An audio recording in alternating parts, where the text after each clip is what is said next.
আজকে তোমাদেরকে অ্যালকাইনের কি নামকরণ নিয়ে একটু আলোচনা করব। দেখো এখন অ্যালকাইন, ঠিক না? অ্যালকাইন একটি কি? অ্যালকাইন একটি কি? যৌগের একটি কি? একটি কার্যকরী মূলক।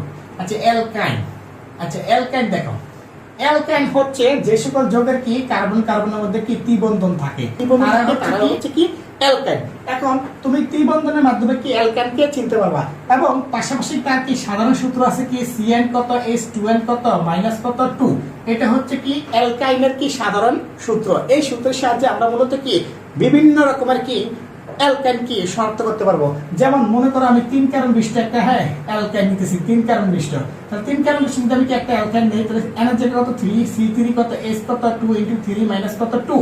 তাহলে এখন যদি লিখি C3 H কত, যদি কোনো 6 6 থেকে ডিভাইড করলে কত হয় 4। তাহলে C3 কত H4। এটা হচ্ছে আমার কি 3 কার্বন বিশিষ্ট কি একটা অ্যালকাইন। এখন এই 3 কার্বন বিশিষ্ট কি অ্যালকাইনের নামটা কি হবে একটু খেয়াল করি। 3 কার্বন হলে আমরা জানি কি প্রুফ, উচ্চারণে কি মূল শব্দ কি প্রুফ, ঠিক না?